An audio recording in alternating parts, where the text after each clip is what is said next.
C'est quoi la traduction de j'ai de l'argent en anglais? C'est I have money, n'est-ce pas? Parce que le verbe avoir, c'est to have. Donc, si le verbe avoir, c'est to have, j'ai peur, ça doit être I have scared, n'est-ce pas? Mais est-ce que c'est vrai? Est-ce que c'est I have scared? Je ne pense pas. Donc, c'est le but de la vidéo d'aujourd'hui. J'entends très souvent ces erreurs de traduction littérale du français en anglais de la part de nous, les francophones. Donc, dans la leçon d'aujourd'hui, nous allons nous focaliser uniquement sur la traduction du verbe avoir. Nous allons voir 10 situations différentes, à commencer par une erreur monumentale que j'entends plus de 99% des cas de la part des débutants qui commencent à apprendre l'anglais. Donc, à vos carnets de notes, we are going to learn a lot. Ready? Let's go! Hello everybody, it's Coach Joe, your English coach. So without further ado, let's get started. All right, so the first one is very, very common. I see this common mistake almost all the time. 99% of the time, I hear this mistake. Vous savez, nous avons un programme d'immersion anglaise sur mesure pour les francophones comme vous. Donc chaque jour, je fais des entretiens de gens qui sont intéressés à rentrer dans notre programme. Durant cet entretien, j'essaie de les connaître un tout petit peu mieux au téléphone. Donc, d'ailleurs, si vous êtes intéressé, il y a un lien en bas de cette vidéo. Remplissez le lien, moi-même, je vais vous contacter et vous faites le règlement. Je vous fais l'entretien également et je suis presque certain que lorsqu'on débarque sur cette question, vous allez faire cette erreur. C'est quoi? Je pose souvent la question, quel âge avez-vous? Je veux connaître l'âge de nos étudiants et l'âge de nos étudiants, c'est entre 25 et 55, très souvent. Mais il y a des étudiants de 19 ans, il y a des étudiants de 75 ans, ou même on a eu une fois une étudiante de 78 ans.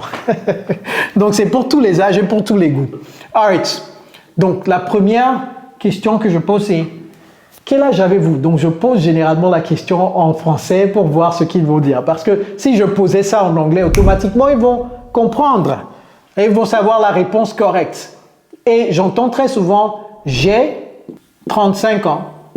J'ai 35 ans, donc vous remplacez ça par tout ce que vous voulez. J'ai 35 ans, j'entends I have 35 years old. I have 35 years old. Est-ce que c'est correct? No. What should we say here? I am 35 years old. 35 years old. Donc ici, have devient to be. Ce n'est pas I have. All right? Please never make this mistake again. Mais je vous ai promis 10 différentes situations comme ça, 10 différents cas comme ça et attendez jusqu'à la fin parce que je vais vous surprendre avec une expression qui a l'auxiliaire être dedans mais qui ne se traduit pas nécessairement comme ça. Alright, j'ai faim. Pour ceux qui ne savent pas comment dire faim également, vous allez apprendre quelque chose de nouveau. Je vais d'abord l'écrire et je vais dire ce qu'il ne faut pas dire. Ce que j'entends très souvent de la part de nous les francophones, c'est I am hungry. I am hungry.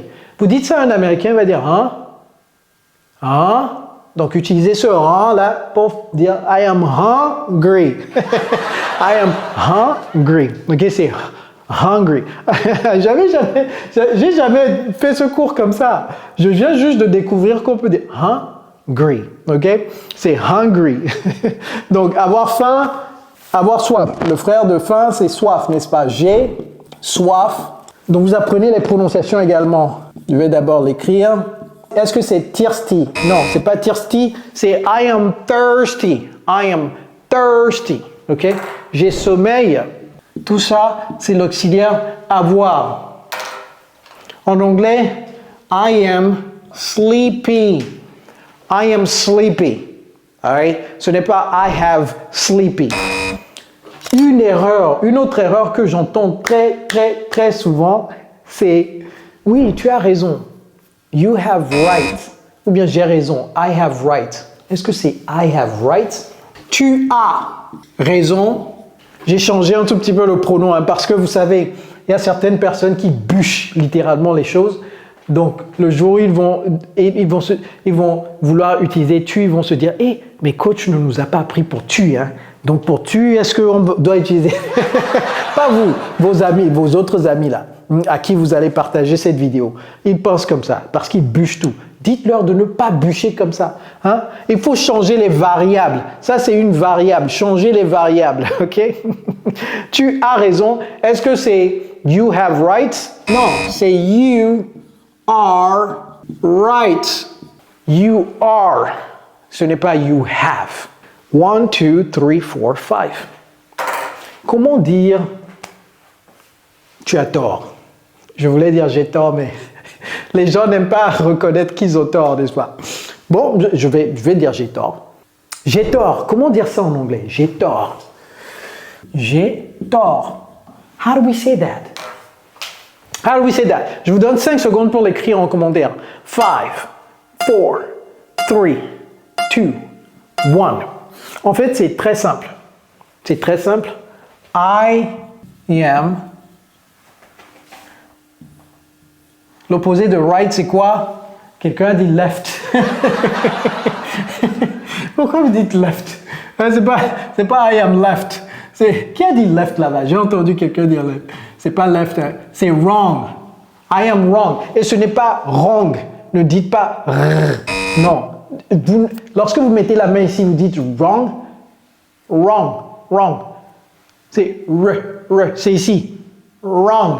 OK? I am wrong. Ce n'est pas I am left. Right. J'ai froid. J'ai froid. C'est l'hiver. J'ai froid. Il faut pouvoir dire ça en bon anglais, n'est-ce pas? I am cold.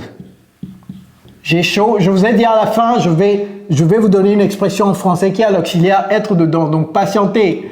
J'ai chaud. I am hot. OK. I am hot. Des fois, ça peut s'utiliser de façon figurative. Si vous dites que cette fille is hot, ça ne veut pas nécessairement dire qu'elle a chaud. Ça veut dire tout simplement qu'elle a du bagage, vous voyez. Ça veut dire qu'elle est jolie à voir, ok? She is hot, oh my God. Bombastic side eye. Moi, je suis marié, je ne fais qu'un cours, ok? Et ne m'enfoncez pas dans vos problèmes, ok? Moi, je ne vous fais que le cours. Donc, she is hot. Si vous pensez que vous êtes hot, mettez ça en commentaire. I am hot, je vais voir. C'est juste pour le cours hein, que je veux voir. OK? All right. I am hot. OK? Ça veut dire j'ai chaud. Mais non, j'ai peur. Comment dire j'ai peur? J'ai dit ça au début de la vidéo. Donc, j'avais bien prononcé ce mot durant l'intro de la vidéo, mais c'est pas ce que j'entends. Comment est-ce que j'ai prononcé ça? J'ai dit scared. Qu'est-ce que j'entends? Scared. Ce n'est pas scared. Prenez des captures écran. Ce n'est pas scared. C'est scared. Scared. OK? Scared. I'm scared of not being with you. All these niggas around here might be scared of you. J'ai envie de. What? J'ai envie. J'ai envie de. How do we say this in English? Il y a tellement d'expressions ici qu'on utilise en français, mais dès qu'il s'agit de parler l'anglais, on oublie toutes ces expressions. I am in the mood for. Vous allez dire, j'ai appris ça la première fois chez Coach Kojo, ok? I am in the mood for. Vous voyez la préposition que j'ai utilisée, n'est-ce pas? I am in the mood for. Et je vous ai dit que j'ai réservé une expression. Au final, c'est quoi? C'est l'expression à utiliser avec l'auxiliaire être. Quelqu'un a deviné cette expression déjà, n'est-ce pas? Je suis d'accord. Je suis d'accord avec vous. OK? Je suis d'accord. Je suis d'accord avec vous.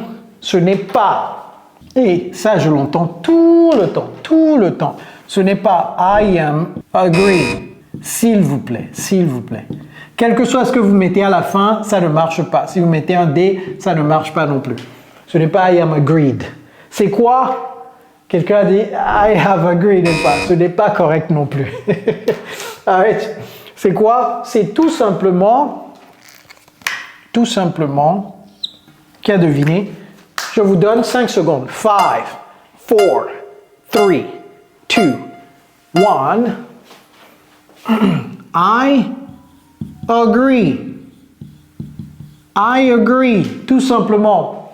Il n'y a pas d'auxiliaire là-bas. I agree.